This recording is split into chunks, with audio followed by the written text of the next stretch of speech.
106.6. Hey, that was Big Yellow Taxi by the Counting Crows, and you're listening to Movies, Games and TV with Dom Robinson, a new weekly show where I look through the week's releases in movies and video games, plus the charts, and look at what's new on TV and news for all three. And if you've got anything to say about these, do get in touch via the Facebook page, which if you search for Movies, Games and TV with Dom Robinson on Facebook, it'll come up. I'm having some technical difficulties at the moment, so I can't actually bring it up myself. If we can't get that resolved, then we'll have a look for you. Now, what we've got coming up, first of all, in the first hour, I'm going to be having a review of The King's Speech on Blu-ray. We're going to be having movie charts. Let's look at some new cinema releases, highlights of the DVDs out this week. We've got film news, and we've also got a guest. We've got Jamie Kilday. Evening, or afternoon even. Yeah, in my old regular slot. I've got a slot. But you also have the 2-hour film show, and you're now doing a comedy show. Yeah, Saturdays 4 till 6. Let's get that plug in the way, shall we? Yeah. I used to do a film show in this slot, so I feel quite nostalgic being in this room at this time of day. A bit strange, but I'm happy to hand over the Tuesday beacon over to yourself, Dom. That's good, because it was interesting. Yeah, I was a guest on your show a few times, and then so it's good to have you as a guest on my first ever show. It's a pleasure, Dom. It's an absolute pleasure to be here. Thank you very much. You're welcome. What sort of guests have you had on the show so far? On the comedy show, we've had loads of people on. We've had Wes Zaharuk and Angelo Sarukas, who are very special guys because they both are Canadian, so that was quite impressive. We had Dom Carroll, who is the one and only we've had 2 acts from Manchester on. We had Dom Carroll and Andy Watson, who are both from Manchester, and we had Sully O'Sullivan from New Zealand. It's been quite an international foray at the moment. That's good, yeah. But it's excellent stuff. But I'm quite excited to hear what's coming up later on in the show today, Dom. Well, that's I've already given you on my show. Yeah. Oh yeah, I've already given you a list of the show, but we're gonna. If you understand, I'm going to start off with a review of The King's Speech, which came out very recently. And basically, The King's Speech, he had a stammer, he overcame it. It's the feel-good story of the decade. Seriously, The King's Speech is one of the UK's recent success stories, with funding from the UK Film Council, an organisation that brings in £5 for every £1 it spends, which is due to be closed thanks to Culture Secretary Jeremy Hunt. Careful how you say that.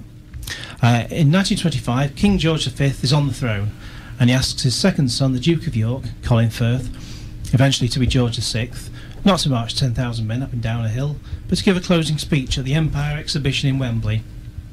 Unfortunately, he's got a horrible stammer, and that's shown to us as the film begins. Following this debacle, he's given the encouraging news that smoking cigarettes calms one's nerves and gives you confidence. I wouldn't watch if it was used as an advertising campaign today. Initially, he's given 7 sterilised silver balls by his doctor to put into his mouth as an attempt to apparently cure his condition.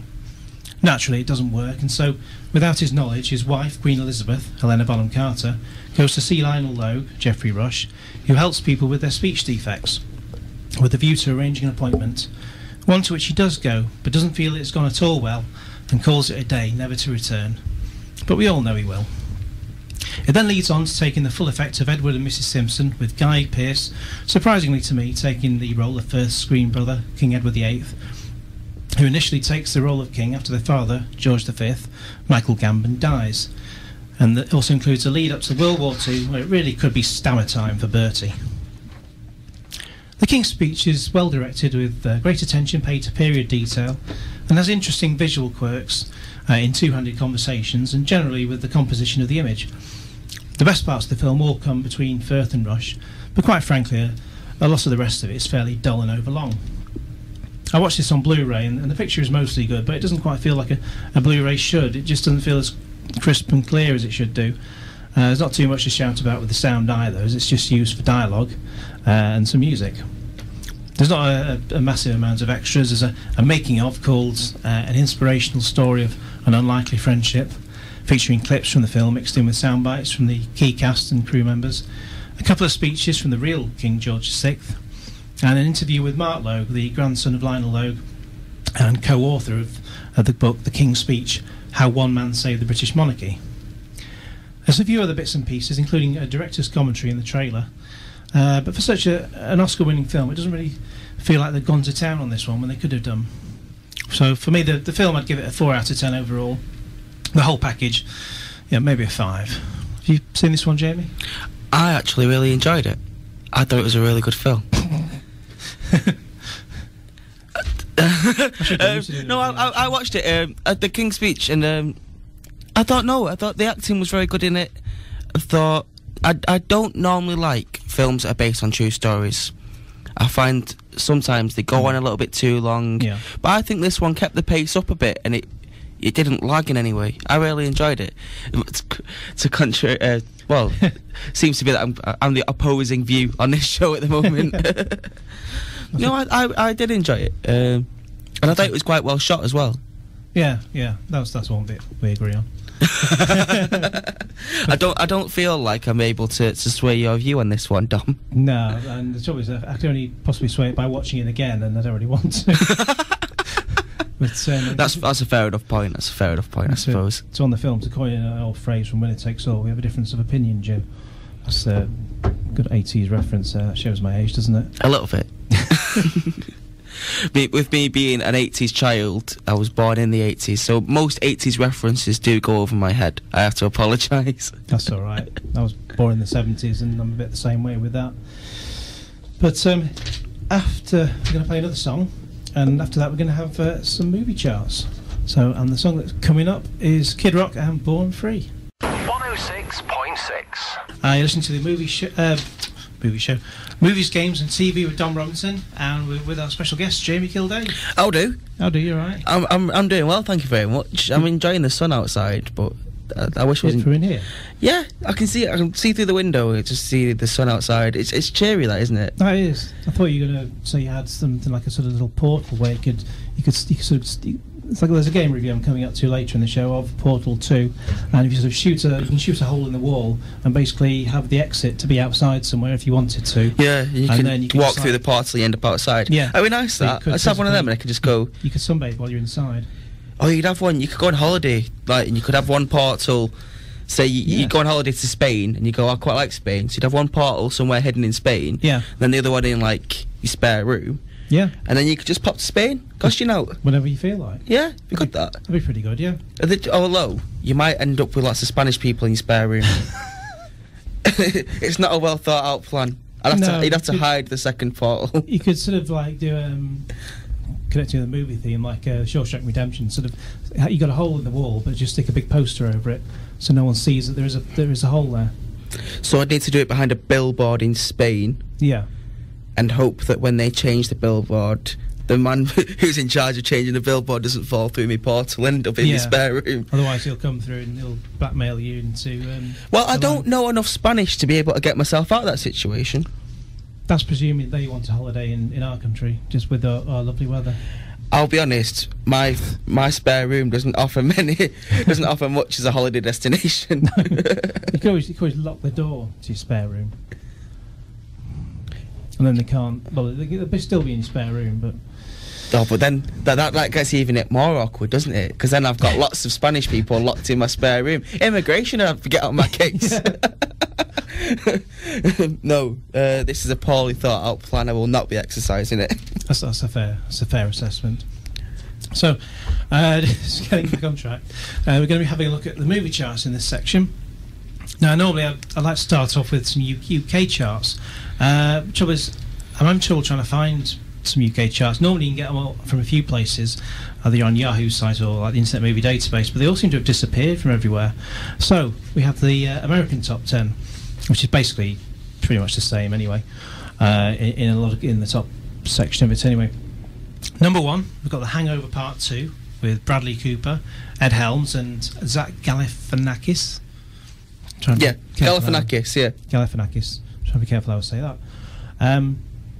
Now, I know lots of people like the original. I haven't seen it. It looks a bit of a laugh from the trailer, but from what I've read, it does seem to do nothing new that the original hadn't already done. Have you seen either of them? My brother's really looking forward to going and seeing it, and apparently we're supposed to be going and seeing it at the weekend together. But all I've heard is people saying that it's exactly the same as the first one. They've just seen the first one and thought that worked well. We'll just copy it again. Yeah. But I could be proven wrong. I'm looking forward to seeing it though. Yeah. But I mean, in America, it's in its opening weekend, it's grossed $118 million to date. So it's hardly surprising, considering how big the first one was. Yeah. People will instantly go and see it just off the back of how good the first one was, and the first one was a very, very good film. So it's worth seeing. I think so. Have you seen the first one? No, I've not seen the first The one. first one's definitely worth seeing. Whether the second one's worth seeing is well, time will tell. Maybe would it be more original if you just replayed the first one? That's what it sounds like. It's just a carbon copy. I don't think you have to have seen the first one to understand the second one. I don't think that's majorly important. If they say the second one's a copy of the first one, would it be more original just to watch the first one again? And then not bother watching the second one? Yeah. I suppose so. If you're going to pick one of the two, watch the first one. Yeah. That's the same with most films, though, isn't it? If it's a series, just watch the first one if you're going to. I might do that. Number 2, we've got Kung Fu Panda 2. That's got quite a big cast. It's Jack Black, Angelina Jolie, Dustin Hoffman, Gary Oldman, Jackie Chan, Seth Rogen, Lucy Liu, David Cross, Michelle Yeoh, Dennis Haysbert from 24, and Jean-Claude Van Damme. Have you seen either of these? Or?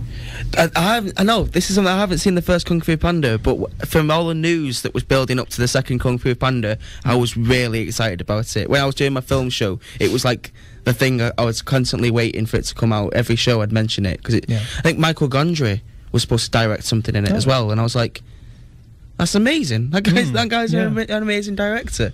And this is just an animation, so I can only hope good things from it. It's worth seeing, I think. Yeah.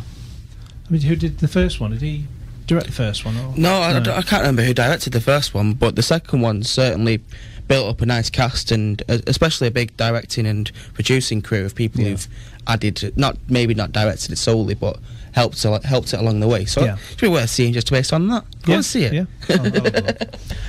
Number 3, we've got Pirates of the Caribbean on Stranger Tides, this time joined by Penelope Cruz in place of Keira Knightley. Now, I haven't actually seen any of these films. This is a good start, isn't it? Well, I've seen The King's Speech, and that was rubbish. I've not seen any of the Pirates of the Caribbean films in full. I think I'm for about 30 years, don't they? But I did see the 3D trailer, and it just looked like a case of style over substance. But it has grossed $152 million to date, so they've got to be doing something right. The trilogy is worth watching. Yeah. It kind of tailed off near the end, so I'm surprised they went for a fourth one. I think rule of 3. Everything should be in 3s. 4's just too complicated. I think they're planning to do 5 and 6 as well. See, now they did that with Star Wars, and look what happened there. There was nothing good. Any sort of films that have gone on for more than 3, like the Rocky films went on for too long. The Saw films went on for too long. I could go on. So, but I don't know. This could be. And most of the cast have dropped out as well, which is a strange thing about the Pirates of the Caribbean one. Yeah. Orlando Bloom isn't doing it. Keira Knightley isn't doing it. The only person they've managed to hold on to, the main character they've managed to hold on to, is Johnny Depp. Yeah. So, look into that as you will. Do you know what I mean? Like, why aren't the other actors in it? Is it because the story doesn't allow them to be in it, or have they just chosen not to be in it? Yeah, I suppose if they sort of set themselves contractually for 3 films, and then they'll think about doing something else because they don't expect a 4th one to come, and then along comes the opportunity, but by then they're already booked up for something else, perhaps. There's that as well, yeah. It could be that, or it could be just that they don't think the film's worth doing. That's true.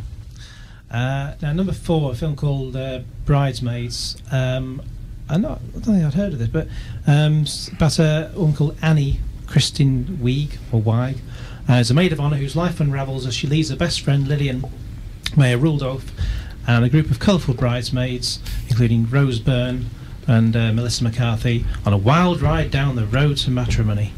Annie's life is a mess, but when she finds out her lifetime best friend is engaged, she simply must serve as Lillian's maid of honour. Though lovelorn and broke, Annie bluffs her way through the expensive and bizarre rituals. With one chance to get it perfect, she'll show Lillian and her bridesmaids just how far you'll go for someone you love. That sounds about as exciting as... I think it's the way you tell it, Don. Yeah. I didn't exactly sell that one because it didn't exactly thrill me. No. The premise. I think that came across. So a quick run through the rest of the top 10 before we move on to some cinema releases. At number 5, because these have been out for a while. Number 5, we've got Thor. Number 6, Fast and Furious 5. Number 7, Midnight in Paris. Number 8, Jumping the Broom. Number 9, Something Borrowed. And number 10, it's Rio, that CGI film for kids. So have you seen Fast and the Furious 5? There you go. Like, should have stopped at 3. Probably they've even got a 6th one going out. Should have stopped at 3. That's all I'm saying. It should have just stopped at 3. I think it's just when the money just starts rolling in, it's all, they just can't help themselves. No, I just hope it had dried up. No, I hope there's no money in that film. And I've never enjoyed the Fast and the Furious films, so. But there you go. Anyway, I digress. That's all right. Now we're going to have a little look at some cinema releases. Now I've put YouTube trailer links to the first 3 of these on the Facebook page. So if you can get on there, you can have a look at them. The first one is actually out tomorrow. X-Men First Class. Now that one is the 4th film in the series. Well, I suppose technically the Wolverine one is the 4th one, so it's technically number 5, but it's like probably starting a whole new trilogy. Before Charles Xavier and Eric Lenzer took the names Professor X and Magneto, there were 2 young men discovering their powers for the first time. Before they were arch enemies, they were the closest of friends, working together with other mutants, some familiar, some new, to stop the greatest threat the world has ever known. In the process, a rift between them opened, which began the eternal war between Magneto's Brotherhood and Professor X's X-Men. Set in the early 1960s, James McAvoy plays Charles Xavier, while Michael Fassbender is Eric, aka Magneto.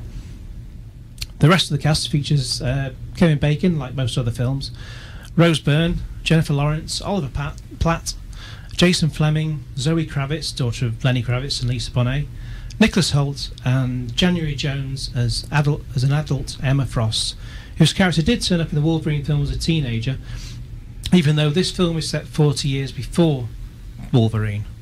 So she's an adult in this, she was a teenager in Wolverine, and this one's set 40 years before. If you're confused, well, apparently her character's just been what they call retconned, which means basically they've just changed things to suit themselves. Now the trailer looks as polished as you'd expect, and there's no sign of Patrick Stewart or Ian McKellen in this film, as they wanted a complete break from the previous films. That's the people in charge of it. Are you looking forward to this one? No. Okay. I'll be honest, I haven't been following the X-Men films. I watched the first one and enjoyed it. The second one was the first ever film I've ever walked out on, and I've not watched any more since. Interesting, because the first one I actually thought that this is one film where I have actually seen every one of the series, just break with tradition. The first one I thought was a bit, I didn't quite, thought it was a bit iffy, but the second and third one I loved them. Just because they just, I don't know, maybe they just threw all the action in rather than all the setup. Perhaps. Probably. I'm more excited about the new Wolverine film. When's that out? Oh, not for another year, I don't think. Oh, right. Just but get this out. Because that's I can't remember who's directing it. What's his name? I think it's Matthew Graham's directing this one. No, the new Wolverine one. I've forgotten his name. It'll come back to me. The guy who directed Pie and Requiem for a Dream. Darren Aronofsky, that's one. Director of Black Swan. He's directing the new Wolverine one, so I'm more excited about that than I am this one. Yeah. But I'm sure this one will be, if you're into X-Men, it'll sure be right up your street. Yeah, the Wolverine one was wasn't great, but yeah, that just probably because it had to do a fair bit of, not too much, but a fair bit of setting up, and it just all went a bit.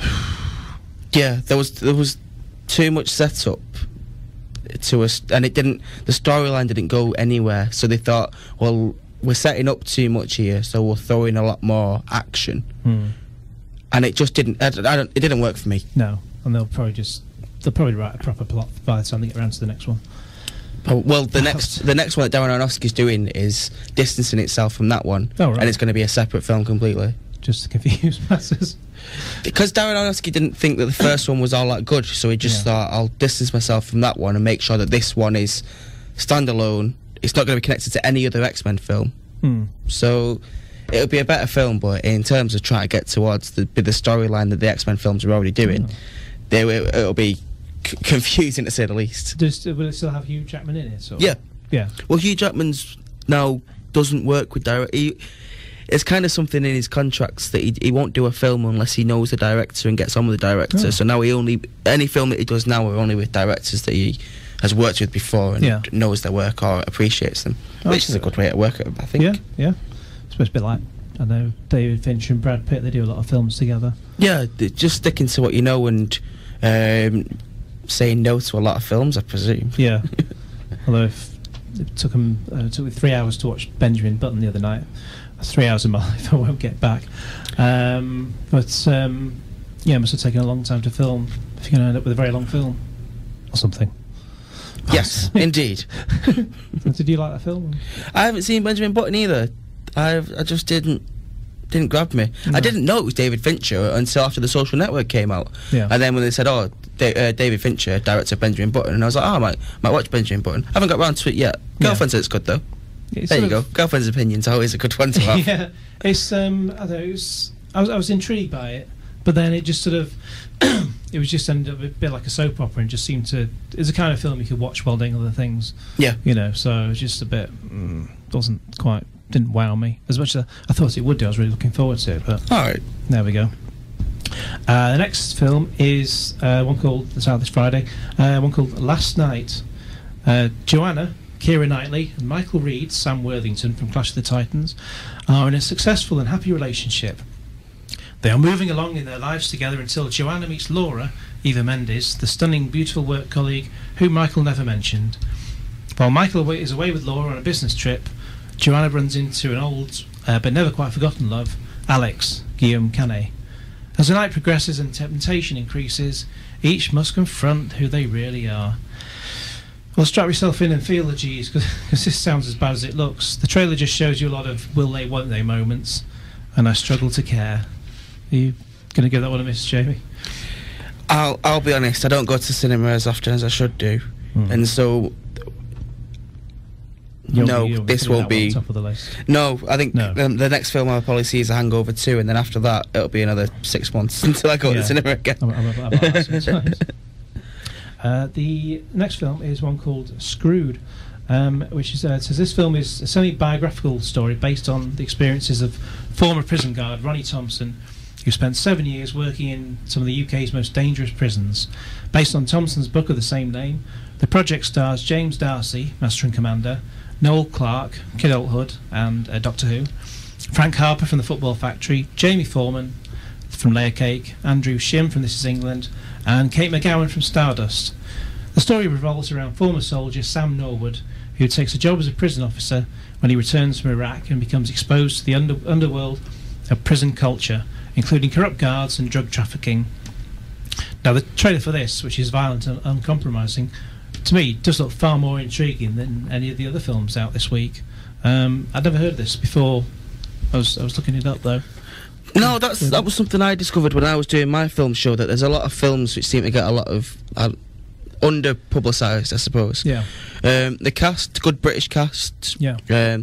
Andrew Shim is excellent in This Is England, and I think it's a sad thing that the fact that it took me to be reviewing films to see how many films there are out in a week that are worth going to see. But it's good to sort of open yourself up to new ones, because it's better if I'd much rather this was on, sort of showing on one of the screens at the cinema, rather than about half a dozen of them will be taken up with the X-Men tomorrow.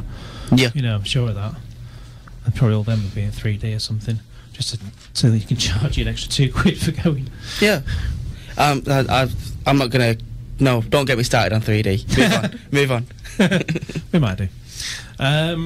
And finally, this section, there's also a film called Prom, which, when I first saw the title, it sounded like the kind of thing that might turn into a gory serial killer movie. But no, it's a Disney film about a group of teenagers getting ready for their high school prom. I think I'll pass. I didn't even bother putting the trailer for that one on the on the Facebook page. It sounds absolutely well worth giving a miss. So, from a film that I know I won't enjoy to a song that we will enjoy. It's Wham Rap, Enjoy What You Do, from Wham on Manchester's 106.6. 106.6. That's Wham with Wham Rap, Enjoy What You Do on Manchester's 106.6. You're listening to Movies, Games and TV with Don Robinson. And what we're going to enjoy now is the DVDs coming out this week. Well, maybe not the first two. Oh, we're back with Jamie Kilday as well. I'll do. You're right. I'm very well. Now, the first DVD that's out this week is one called Just Go With It. There's a trailer for this on the Facebook page. And it's a new romantic comedy starring Adam Sandler and Jennifer Aniston, who to me never seem to do anything else these days. Danny Maccabee, Adam Sandler, meets the girl of his dreams, Brooklyn Decker, but has to enlist his loyal assistant Catherine, Jennifer Aniston, to pretend to be his soon-to-be ex-wife in order to cover up a careless lie. When more lies backfire, Catherine's kids soon become involved, and everyone heads off to Hawaii for a ridiculous out-of-control weekend that tests the limits of how far we'll go for love. Just as you do. Yeah, I thought so. But no, but I just think when I was getting together with my girlfriend, I don't think I used enough lies. I think that's always. I think that I don't mean that. Obviously, I mean what I'm trying to say is that these films, they don't help love lives. They just seem to be like, oh, just perpetuate the lie. Just keep lying. It'll all come good at the end. Yeah. And I don't think that's a very good sentiment to have. 100 lies make a truth. Yeah. So 2 wrongs make a right. 100 lies make a truth. 2 wrongs don't make a right, but 3 lefts you'll end up going right. Good point. I tend to prefer that after providing your lefts are right angles. Yeah. If they're all 90 degrees, with a total of 270 degrees, something or other like that. Maths banter, good stuff. Yeah, I just remember turning right onto a main road once, and then suddenly the back of my car had been rearranged by someone else coming up behind me. Exciting times. It was. Now this DVD contains the extras contain 2 audio commentaries, one from the director Dennis Dugan, and the other from Adam Sandler, Nick Swardson, and the filmmakers. There's also several featurettes on it. Now, I haven't seen this film, but I watched the trailer, and it was, which was predictable to the last. It doesn't point out that Sandler will get it together with Aniston, but I bet every last pound that I've got that they do. I'm not gonna bet you on that one. No, I don't think many bookies will take you on that with that one. No, because they'd lose, I'd win. The next one is pretty much the same kind of thing. It's a dilemma. Again, the trailer's on the Facebook page. Movies, Games and TV on Facebook. Vince Vaughn and Kevin James headline an all-star comedy from director Ron Howard and producer Brian Grazer about a man who finds out that what you don't say to a friend is just as important as what you do. In a story of how far you can bend a brotherly bond before it snaps. Since college, confirmed bachelor Ronnie, Vince Vaughn, and happily married Nick, Kevin James, have been through thick and thin. Now partners in an auto design firm, the 2 pals are vying to land a dream project that would launch their company. With Ronnie's girlfriend, Beth, Jennifer Connelly, and Nick's wife, Geneva, Winona Ryder, by their sides, they're unbeatable. But Ronnie's world is turned upside down when he inadvertently sees Geneva out with another man, and it makes his mission to get answers. As the amateur investigation dissolves his world into comic mayhem, he learns that Nick has a few secrets of his own. Now, with the clock ticking and pressure mounting on the biggest presentation of their careers, excuse me, Ronnie must decide how and when he will reveal the truth to his best friend. Have you seen this one? I saw the trailer. I saw the trailer, and it caused a lot of controversy, actually. Did it? When it came out in America, there was a scene in it where because they work for an automobile company, and they were saying that they were trying to dissuade people from buying an electric car. And there's a scene where Vince Vaughn says the electric car is gay. And he goes, the electric car is gay.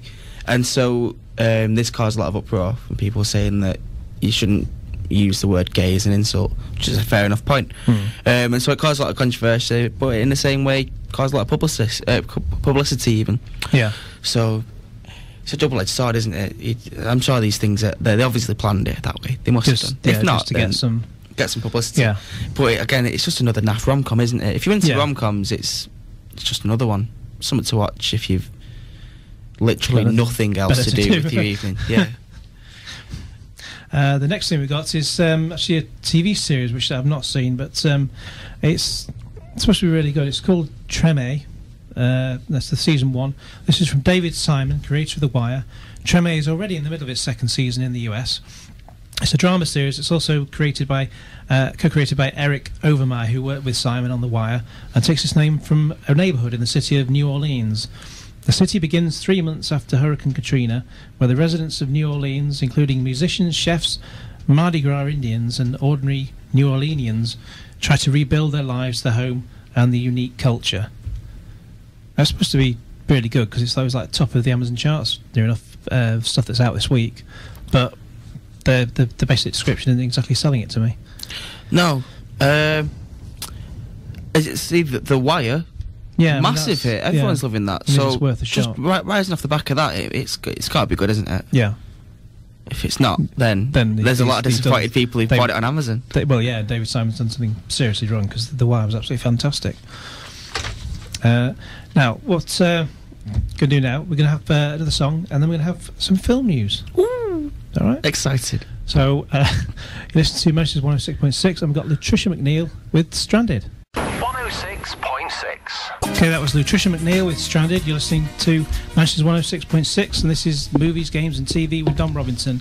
And also with us, we've got Jamie Kilday. I'll do. You all right? I'm very well, thank you very much. Good time? I'm really enjoying this show today, Dom. Thank you very much for having me on. Thank you very much for accepting. You're welcome. Now, this section we're going to have, just before the top of the hour, we're going to have some film news. And following on from the mention of the X-Men First Class that's out tomorrow, we've got director Matthew Vaughn talking more about the X-Men First Class sequel. Now, very positive. There's been very positive early reviews about the first film, which have already reached the director, who's sounding more and more confident about his ideas for a sequel. If the film's a hit, he says, if the film's a hit, I definitely want to work with Fox again. He said, there's a lot of fun things that can be done with this world. I'd be very interested in doing a sequel. The hard thing is creating a new franchise, so if it works, that would be fun. And not only that, but the director teases a follow-up to First Class would seriously up the stakes. My ideas are much bigger for the next one, the director says. I'm surprised everyone is calling this a really big epic movie, and I'm thinking, wait until you view the next one if you think this is epic. The next one, you won't believe what happens. I've already been lucky enough to see X-Men First Class, and the thought of Vaughn continuing the quasi-reboot with a sequel, it has us doing multiple backflips, would you believe? I'm quite unnerved at the idea of somebody going into a film with the idea of having a franchise already in the back of their head. Why is he not just thinking, well, if you like this film, wait for the next one? Like, no, just bring me the next one if the next one's that good. Or make the first one as good as the next one. Yeah, that's a good point, actually. Just maybe it's going to have loads of setup. It's just like, this is just a filler. I haven't finished the second one, but just to tease you, I'll give you this film. If it's worth waiting for, it's worth waiting for. So it's a bit like some of the other early films where they just set it up in the first one and then just put all the action in the other ones. Yeah. Yeah. I think that's the way it's going to go. I think that's a shame that the films aren't just singular things anymore. Before you get and move on to the others. Yeah, I want to see one good film. I don't want to be part of a big, massive franchise. Yeah, that's a fair point. Thank you, Dom. Then we've got the second thing we've got is they've got the titles and release dates for the 2 Hobbit films. And New Line Cinema and Warner Brothers Pictures and MGM have officially announced the titles and release dates, so you can be sure to clear one day from your December schedules in 2012 and 2013, as if the diaries are already out for those years. I'm already busy all through December. Really? For both them years. I've got it fully planned up. You're working 24/7? Not working, just doing other things. Other than seeing these films, yeah. Well, the first one is out on December the 14th, 2012. We'll see the release of The Hobbit, An Unexpected Journey, while the second one is entitled The Hobbit, There and Back Again, and is slated for release on December the 13th, 2013. Under the direction of Peter Jackson, from the Lord of the Rings trilogy, the 2 films are currently being shot back-to-back, and just for Jamie, they're being made in 3D. Lovely. Yeah. Is that to make the Hobbits look bigger than they actually are? Yeah. I think I think it's just to cover up a lack of plots. Probably, yeah, that as well. That's certainly the case in that Tron Legacy film, anyway. I think the idea of 3D is to make things look huge and look grand. But I don't think it works with like a family of hobbits which are like 3 foot tall. It seems to be. It's not selling it to me. Maybe they'll look like normal size. Maybe it'll work something like that. Who knows? I don't know. Who knows? I'm not overly excited by it. I liked the book. I did like the Hobbit book, but I don't know. The film's just another one, isn't it? The franchise of Lord of the Rings. That's right. I'm one more for films rather than books. Books to me are just things that prop up your kitchen table when the leg's gone. To be honest, if you're using the Hobbit to prop up a table, that's a seriously messed up table. You might need a new leg for that one. It's probably about time. Now written by Fran Walsh, Philippa Boyens, Guillermo del Toro and Peter Jackson, the story takes us back to Middle-earth 60 years before Tolkien's Lord of the Rings, following the journey of title character Bilbo Baggins, Martin Freeman, who swept into an epic quest to reclaim the lost dwarf kingdom of Erebor from the fearsome dragon Smaug. As far as returning characters are concerned, Ian McKellen returns as Gandalf the Grey, Kate Blanchett as Galadriel, Orlando Bloom as Legolas, I keep wanting to call him Legoland, Ian Holm as the elder Bilbo, Christopher Lee as Saruman, Hugo Weaving as Elrond, Elijah Wood as Frodo, and Andy Serkis as Gollum. New to the franchise is obviously Sherlock's Martin Freeman, plus Richard Armitage, Stephen Fry, Sylvester McCoy, Graham McTavish, James Nesbitt, Ken Stott and Aidan Turner. Now I've got one last piece of news in this section. Idris Elba, who's in The Wire, and he's going to be in Luther again, coming up on BBC One soon. Is Idris Elba? I can't say it right. Is Idris? Okay, maybe get him in as a guest so he can come in and pronounce his name. Probably. What is it? Idris Elba? Idris Elba. Idris Elba? Yeah, but if I can't pronounce his name, he won't come, will he? No, probably. No. That phone call won't start off very well. Through. Can you put me through to... I'll get Idris Elba instead of not doing anything. You just end up... Just get someone with an easy name. Get John Smith on. Just pronounce his name. Get him on. Is he meeting with Quentin Tarantino to star in Django Unchained? Basically, a couple of days ago he posted a tweet online saying he was having one of the biggest meetings of my professional life today, meeting with a very controversial director for a very controversial part. Whatever could it be? They put a picture online of him on a plane. It's been speculated that this could only be a meeting for Quentin Tarantino's upcoming spaghetti western Django Unchained. Previously, it was said that Will Smith was the front-runner for the role of Django, a freed slave who teams up with a German bounty hunter, Christoph Waltz from Inglourious Bees, to take down an evil plantation owner. Django Unchained is reportedly on the fast track with the Weinstein Corporation already on board to distribute domestically, and the production expected to begin later this year. So far there are no confirmed cast members, though Waltz seems like a shoo-in, but Franco Nero, Keith Carradine, Treat Williams and Samuel L. Jackson have all been rumoured for roles in the film. In all likelihood, if Idris Elba seals a deal with his meeting for a controversial director, we could know about it very, very shortly. And that pretty much takes us to the end of the top of the hour. So coming up in the second hour, we've got a mixture of video games and TV, starting with a review of Portal 2. So you listen to Manchester's 106.6, and we've got Randy Newman, Short People. 106.6. That was Paolo Nutini with Coming Up Easy. You're listening to Manchester's 106.6, and this is Movies, Games and TV with Dom Robinson. Now also joining with me is Jamie Kilday, but he's just nipped out of the studio for a minute. But what we've got coming up in this hour, we've got a review of Portal 2 on the Xbox 360. We've got a look at some of the new video game releases due out this Friday. Some video game news, that's for the first half hour. For the second half hour, taking us up until 2 o'clock, we've got some TV stuff. We've got a quick review of Embarrassing Bodies, Diagnosis Live from the Clinic. It's pretty grim. And then also a look ahead to what's coming up in the next week, and also some TV news. So we start off with a review of Portal 2 on the Xbox 360, and on the Facebook page you'll see there's some links for some of the gaming footage of this. Now Portal 2 is, as the name would suggest, a sequel to Portal, part of the Orange Box, which was released in 2007, and also included the superb sequel Half-Life 2 Episode 2, which also leaves us still wondering when Episode 3 will be released. Anyway, the basics of this title are that it's a very clever puzzle fest in which you must create and move through portals to get access to the necessary parts of the game in order to progress. After a short time you'll get a portal gun to point out where you'll exit to, and then later on you'll upgrade to a device that can pinpoint both the start and exit points, and it really can begin to mess with your mind. It's also a bit difficult to explain if you've never played the first one. That's why I put the the gameplay videos on the Facebook page, because then you'll see instantly what I'm talking about. Now, whereas the first game only had around 3 hours of gameplay, this one reportedly has between 10 to 15 hours. Well, I mean, it should do, paying full price for the single game. Anyway, as the sequel begins, you awake in what looks like a very pleasant hotel room. But after a couple of brief physical exercises, it's time for sleep again. When you wake next, the room is somewhat dilapidated. What exactly has happened, and how long have you been under? There's a knock at the door, but it's not a human.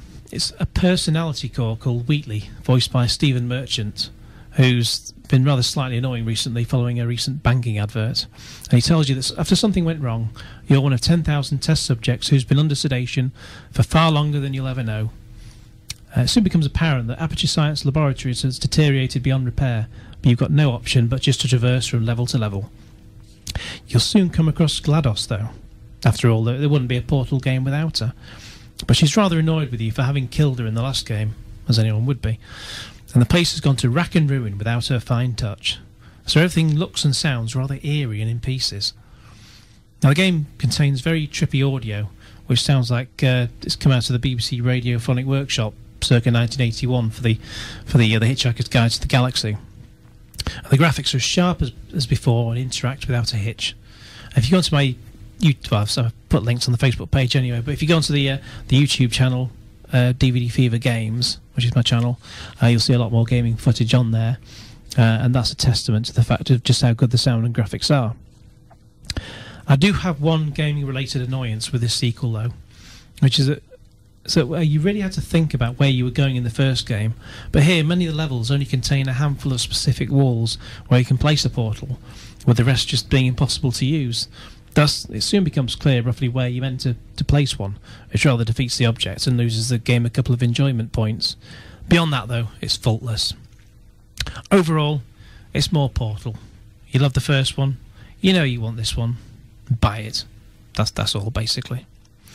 Now, before we have the gaming charts, we're going to have a bit of James Blunt, who's asking you to stay the night. 106.6. That was Stay the Night by James Blunt, and you're back on Manchester 106.6, and you're back listening to Movies, Games and TV with Dom Robinson. And we're joined again by Jamie Kilday from The Comedy Show. How do, Dom?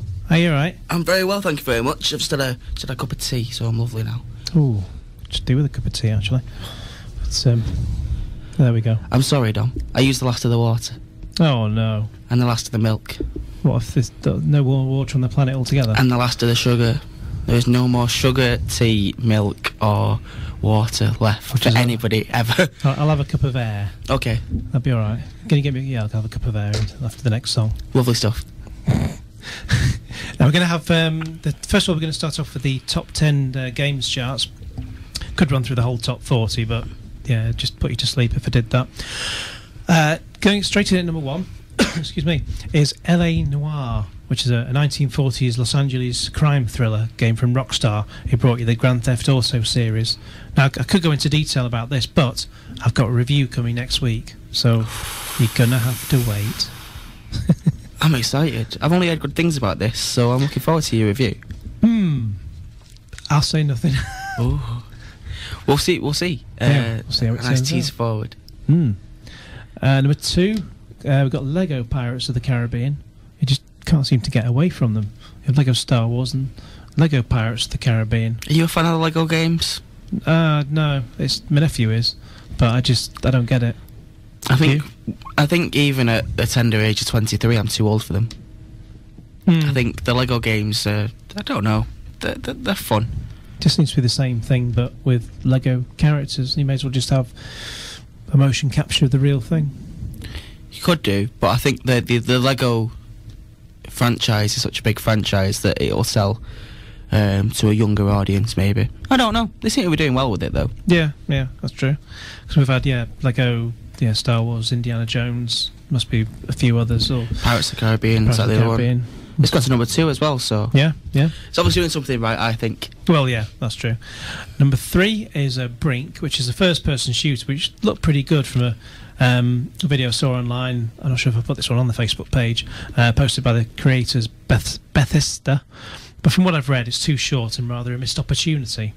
And this thing tends to happen with some new games. It takes a sequel to address all the issues, which sort of basically brings us back to what we're talking about films, which where the first one's a bit rubbish, and because they've got too much scene setting to do, and then you've got to spend only the second one and onwards, you sort of get through to all the action. Yeah, I think game sequels are different though. I think, in my experience playing video games, that I very rarely listen to the storyline. Like, no, I skip through quite a lot of the video scenes. I shouldn't do in some cases, because in some cases the video usually has a piece of information that I'll need to get through the next level. But in most cases, I'm like, I just want I don't want to. I would have bought a film if I wanted to watch a film. I just want to. That's true. I just want to run around and shoot things. There's a lot of that in a lot of sort of CGI sequences in LA Noire to try and set the scene. But once you've seen one, you've seen them all, and it sort of doesn't help the story along. It slows the game down, I think. Yeah, indeed. Then number 4, we've got Zumba Fitness. Number 2, number 5 rather, The Witcher 2, Assassins of Kings. Number 6, Crysis 2. Which I played that. It was absolutely brilliant. Just lots of shooting and explosions, which to me sound like World War III was going off in my house. Number 7, we've got Portal 2. Number 8, topical, FIFA 11. See if you've still got a job tomorrow. Number 9, it's Mortal Kombat, a new game for that series. And number 10, the superb Call of Duty Black Ops, which that came out about the end of November, so 6 months on, and still selling plenty there. Same with FIFA 11, isn't it? That's been out pretty much most of the year. End of October. And it's a good game, good football game. But as you say, can't be any more rife at the moment. FIFA at the moment. I mean, the game is called FIFA based on the fact that FIFA is the organisation that controls football. They're not technically connected in any other way. You won't get people buying the game thinking, I wonder how Sepp Blatter will do. They're playing the game to play the footballers. Yeah, score goals and stuff. The FIFA story just goes on, doesn't it? When football makes the front page of a newspaper, you know something's going wrong. Oh yeah, it's made it far too often recently. Yeah, just to be annoying. There's also some re-entries from Mario Kart Wii at number 23, The Sims Medieval at 27. Dead Rising 2 at 38, and another soccer game, Pro Evolution Soccer, at 2011 at number 39. And now we're going to take a little look at some new video games releases coming out this Friday. We've got Hunted, The Demon's Forge on Xbox 360, PS3 and the PC. Now, powered by the Unreal 3 engine, Hunted: The Demon's Forge is a fresh take on the classic fantasy game that delivers the intensity and action of a modern-day shooter. Taking control of either Elara, a ranged weapon expert, or Kada, a master swordsman, you and your partner will descend into a dark and foreboding world for an unforgettable cooperative experience. As you travel deep within the world of Karla Moor, you will use a variety of deadly weapons, powerful spells, and cover tactics to face down wave after wave of vicious enemies. It will take the combined efforts of two great warriors to explore menacing dungeons, overgrown ruins, and downtrodden towns, and discover the secret of the Demon's Forge. Now, I've posted a gameplay trailer on the Facebook page, and it showed the scantily clad Elara being controlled by the player, running about with a bow and arrow, while the other one running alongside, controlled by the console, just looked like he had ants in his pants. The gameplay-wise, it didn't exactly wow me, but the whole game did look utterly gorgeous and have a fantastic atmosphere to it.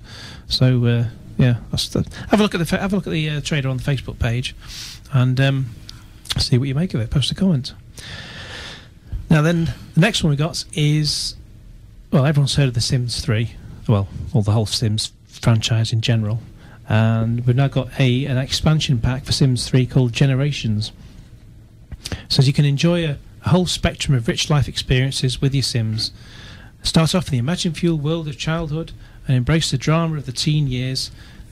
Experience the complicated realities of adult life, then recap the benefits of growing up as you get older. Well, like mortgages and backache. I used to enjoy The Sims when I was younger, and now I've reached the age where actually I don't want to sit and build a career for my little Sim. I've reached a point where actually I wouldn't mind having a career myself. And I've spent so much of my younger years try to make Sims have nice high-profile jobs. I remember playing the first ever Sims. It was like Sims Superstar, make your man a superstar, and now you want to be the superstar. Yeah. And apparently it isn't as easy to become a superstar as it was for me to make my sim a superstar.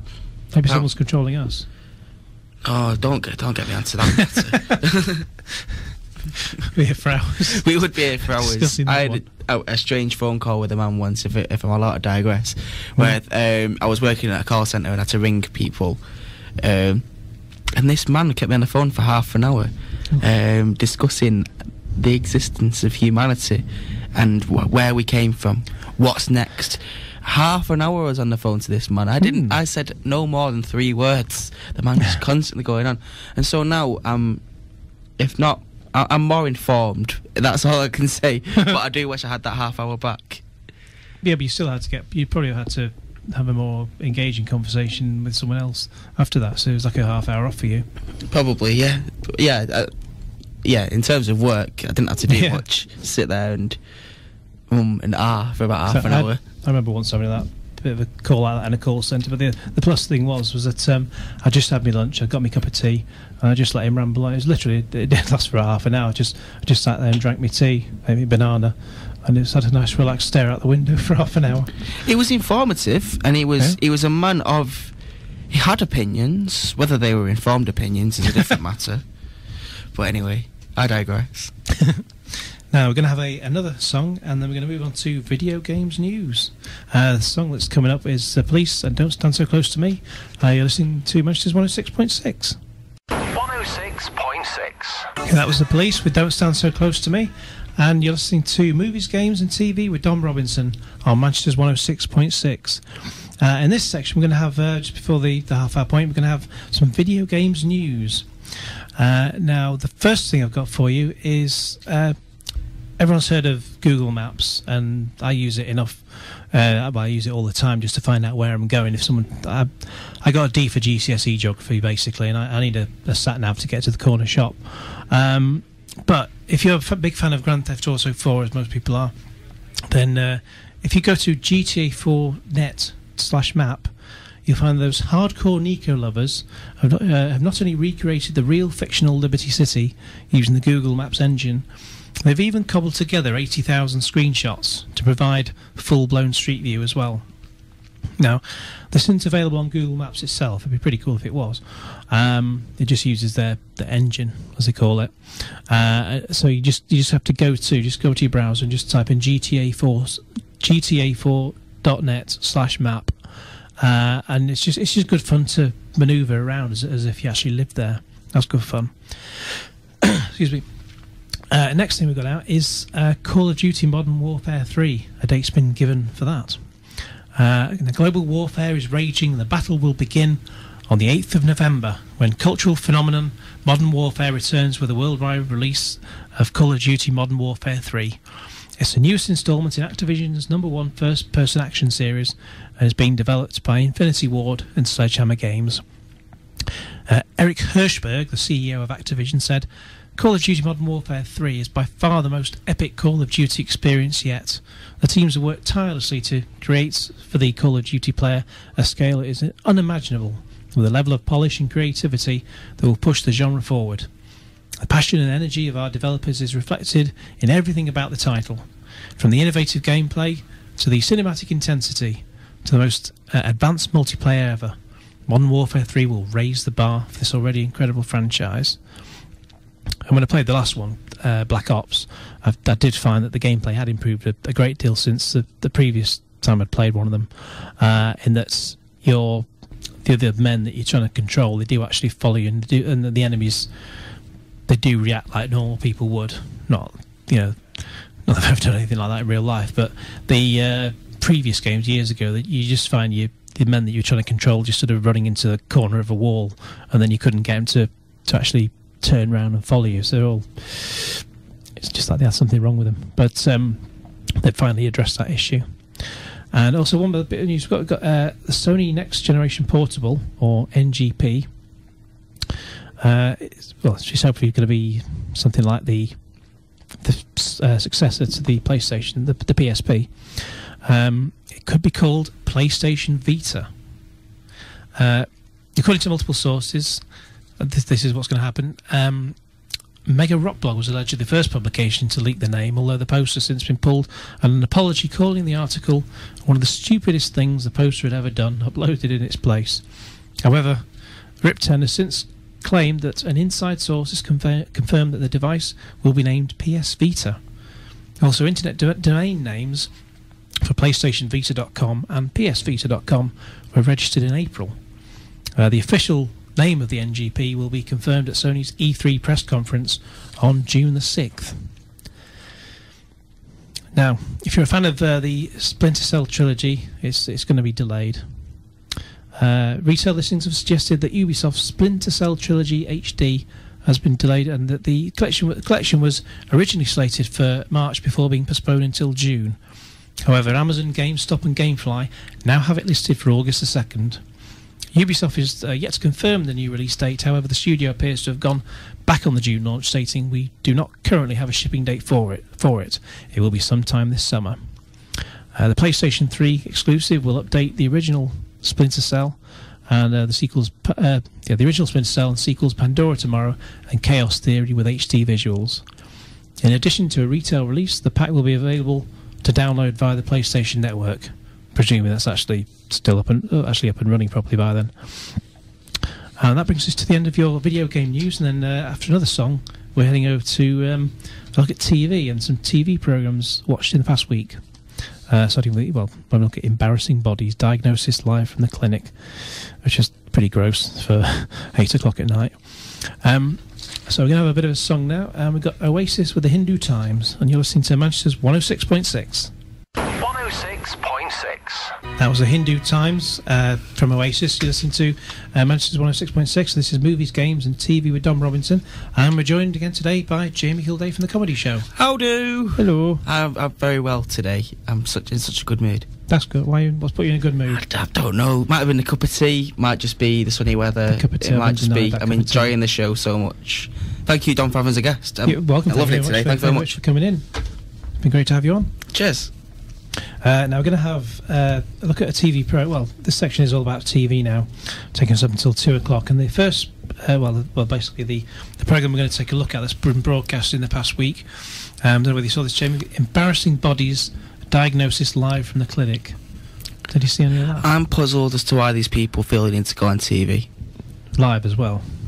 Is it live as well? This particular series is live. I don't understand. Like, surely these illnesses aren't real. They must be pathetic. Like, I watched one once, and there was a man with a hat he'd glued to his head. And it was like he was out on a night out, and he'd glued this little tiny pork pie hat, like about 6 inches in diameter, onto his head, so it didn't fall off at an angle. So then he went to the doctors, and they were like, "Yeah, you've glued it on, mate. We can't take it off." And so what the doctors did was, because like it had a big rim on it, they cut the hat bit off and kept the rim on, and it just looked worse. And he was just like, "Oh, thank you very much." He's like, "No, you're an idiot, mate." he's probably the one that brought Princess Beatrice out off eBay, because at least that couldn't be any more embarrassing. No, that looks like it's had some bits cut off it, doesn't it? Yeah. But Embarrassing Bodies Live from the Clinic. This is a 6-parter from the makers of Embarrassing Bodies, with, as the name suggests, live medical diagnoses with doctors Christian Jessen and Dawn Harper, all set in a rather futuristic-looking studio that looked something out of Tron, which kept changing colour between blue and white depending on whether they had someone calling up via Skype for an appointment. And all the appointments could be booked via their website to be seen that evening. Now, there are 3 cases I'm going to mention. The first case was a man of 48 who had some sort of purple gash on his foot, which was... I'm sorry if you're having your lunch at the moment. Had a sort of purple gash on his foot, which he held up to the camera. Now, he's 48. He said he's had this has been as bad as it was for the past 15 years, and that he's had the condition over 40 years. He said he hadn't seen a doctor, just went to a plastic surgeon who couldn't do much. Now, the 2 doctors, Christian and Dawn, suggested he should see a specialist to look into what was causing it. And all I could think of was, why has no one suggested that before? If you've been putting up with that for all those years, maybe there's something wrong in his head. Probably. Stopping him doing that. No, the second guy is just... I shouldn't laugh. It might be quite amusing.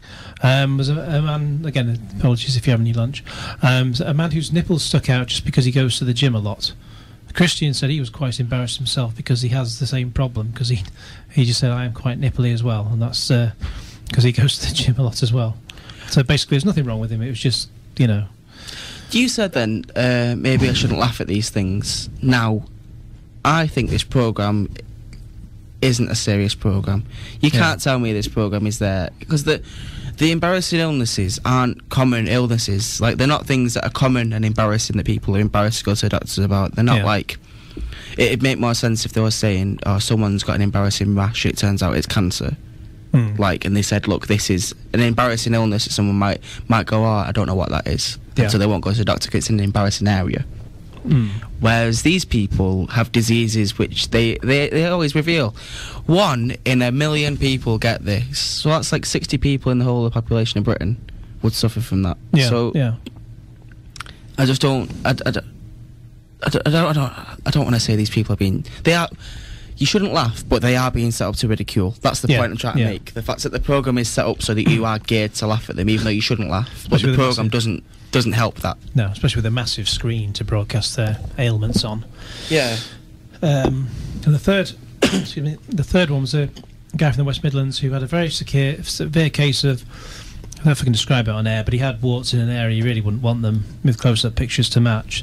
And I can't remember what the way to treat them was. I think I just fast-forwarded at that point. Just, thanks, but no thanks. Yeah, these are best Sky Plus to these programmes. If you're going to have to watch them, always make sure they're Sky Plus so you can fast-forward through bits. I'll probably just delete it before you start watching it. Yeah. But if you want to watch it, it's on, again, Channel 4, 8 o'clock on every Wednesday. Well, that's tomorrow night. I've got to look at some programmes coming up in the next week. The first one is Case Histories on Sundays at 9 o'clock on BBC One with Jason Isaacs. It's an unusual take on the detective genre featuring Jackson Brodie, Jason Isaacs, who has served with the army and the police and is now a private investigator.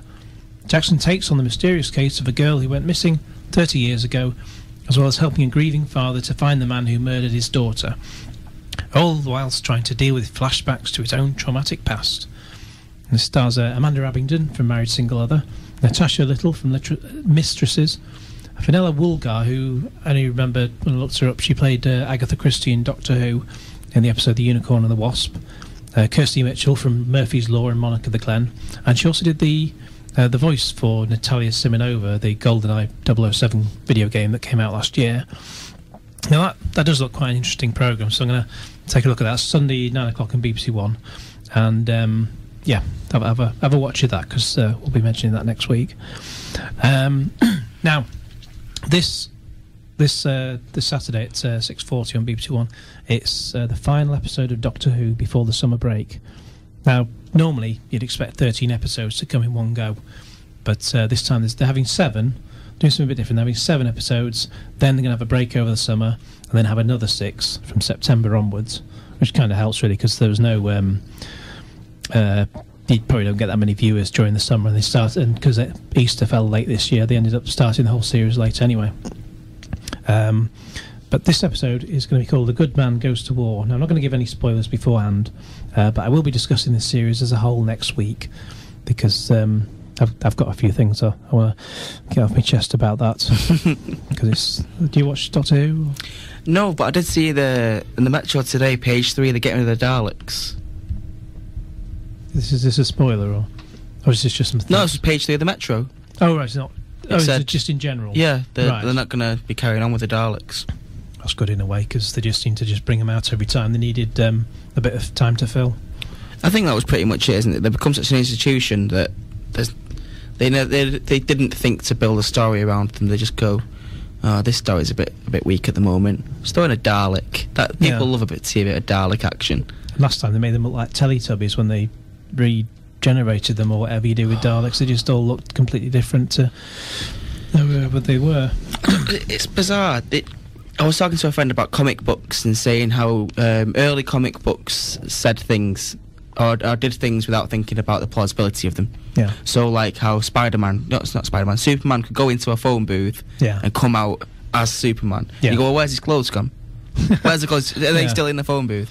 And so things like that. Comic books always address them later on. And they'll go because Right. somebody might write to the comic book and say, "Where does Superman's clothes go?" And then they'll address it in a later cartoon. Ah, right. And I think that's something that Doctor Who constantly does because people go, "Yeah, so Cybermen, right?" And then they'll go, "Oh yeah, we didn't think that they can." Or like the Daleks can't go upstairs. Yeah. And they'll go, "Yeah, when they first thought of making Daleks, they didn't ever consider that stairs."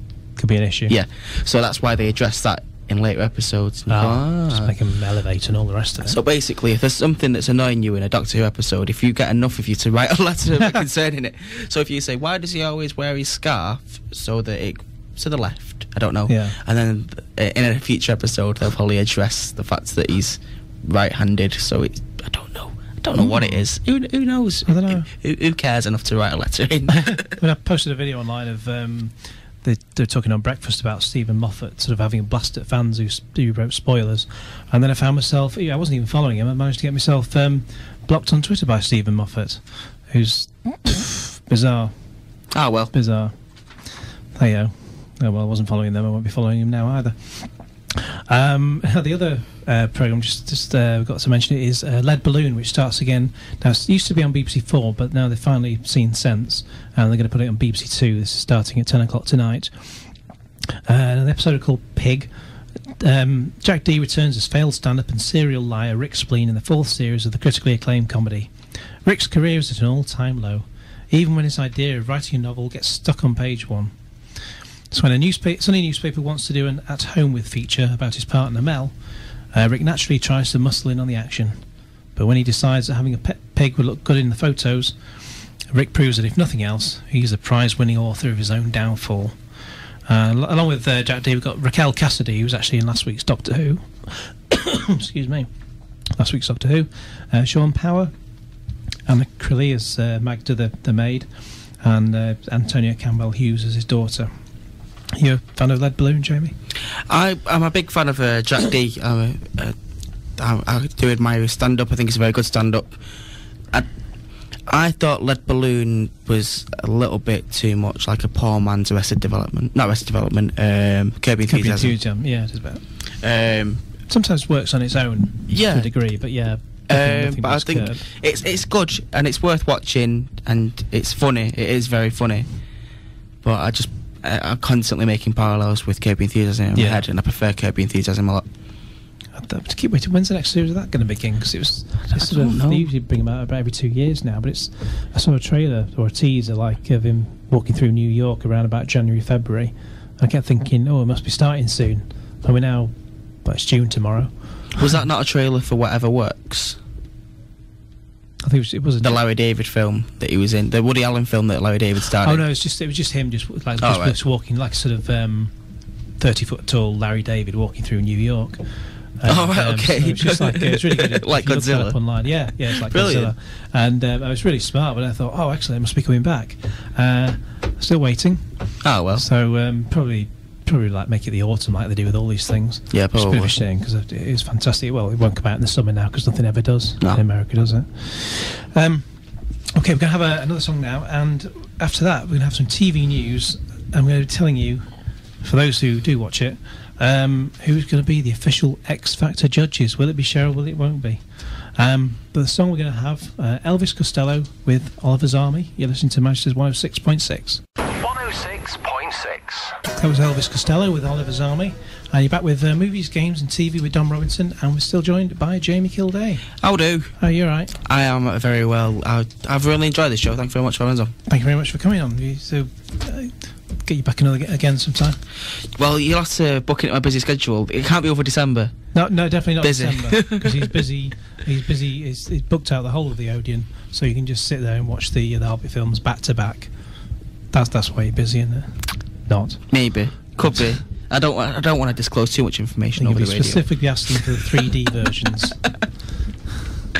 Yeah. Because you love the 3D films. No, I know what you mean. It's because I'm so small. I'm quite a short man, and so watching 3D things makes me feel even more small. Yeah. I'm intimidated by 3D. That's the reason. Especially when they're on a big screen, shooting out at you. Thank you. Now, we're going to look at a bit of TV news and some exclusive news that's now come out of who the X Factor judges are going to be in this autumn rather, their show. Should we have a drum roll for it? Yeah, I was going to say, drum roll, please. Got Gary Barlow. Who? Gary that chap who's in I don't know, standing on a robot or something in all over the place these days. Tulisa that woman from Endubs. Tulisa from Endubs. Tulisa from Endubs. The fact that I can't see why she's a judge. I can't see any reason why she is. I mean, now they've said that. Well, I'll give the game away. Well, it's all in front of all the papers now. They said that Cheryl's not doing it. What's the betting that? The other one is going to be Kelly Rowland. So what's the betting that? I think she used to be in Destiny's Child. Yeah.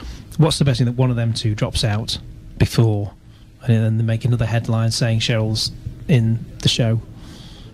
They'll drop Tulisa.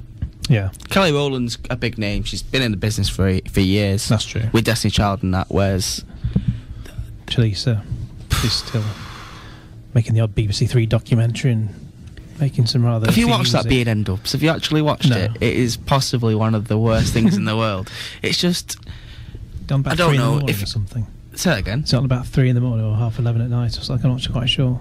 I don't know when it's on, but it's rubbish anyway. Anyway, I digress. And the other one is Louis Walsh. Great.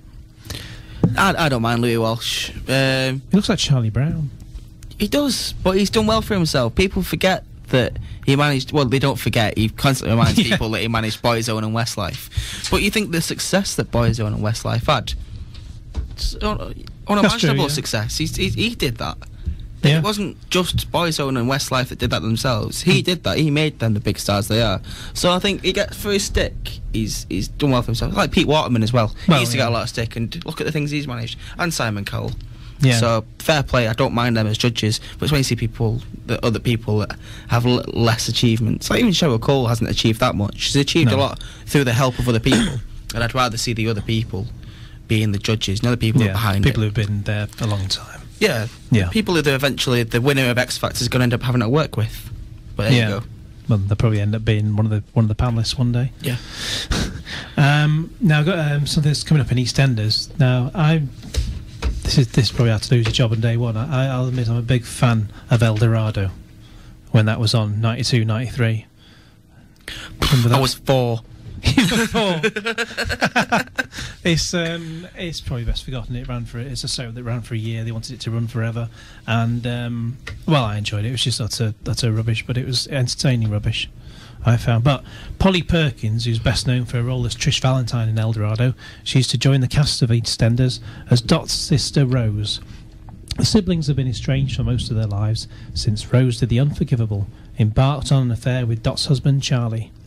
However, after a bout of hypochondria, Dot decides she needs to put things right and track down a little sister. Flighty, fun, and not one to grow old gracefully, Rose couldn't be more different to Dot, and she certainly isn't pleased to see her after all these years. However, could it be could it be that there is another reason Rose isn't glad the voice is gone. Could it be that there is another reason Rose isn't glad that Dot has tracked her down? But Polly Perkins said, "I'm thrilled to be joining the cast of EastEnders. The show is a real British institution with an extraordinary creative team. I'm really looking forward to working with June again, who I've been friends with for over 30 years. Now, I gave up watching EastEnders a long time ago. In fact, the only drama I watched, soap opera is Doctors, which is on as I speak. Do you watch any soaps? If I had to, if it was a gun held to my head and I had to say a soap that I watched, Coronation Street, just to keep it northern, just to keep it representing Manchester. That's it. EastEnders I watched a little bit of it, and it was just tried too hard to be young and hip. Yeah, I think that's the thing. There was all these kids all been like, and in it, and they're with it, and you're just like, people don't talk like that. As much as people think they do, they just don't. No, and it irks me a little bit. Plus, I don't think I'm the demographic for EastEnders anyway. And now they're making it in HD, so you can have 4 or 5 times extra the depression on your screen. HD is another irk of mine, but we'll carry on. It's like when Sky News now going to be in HD. So Why what? does news need to be in high definition? It's a news presenter. The last thing I want to see is the pause of a news presenter. No, Like the skin pause. oh right. Yeah, Not the long drawn out pause before a depressing story. No, like the skin pause. The dinosaur taking over. Yeah, not the News. cat paws either. Not many people know that news presenters don't have hands; they just have paws. Do they? Oh, maybe that's why they're just off screen, isn't it? Yeah. We're just going up to the end of the show now. So that's been my first ever show. So have a look at sort of trailers and everything on the Facebook page, Movies, Games and TV with Dom Robinson. Have a search for that. And thank you very much, Jamie, for coming in. It's been an absolute pleasure, Dom. Thank you very much for having us on. You're welcome.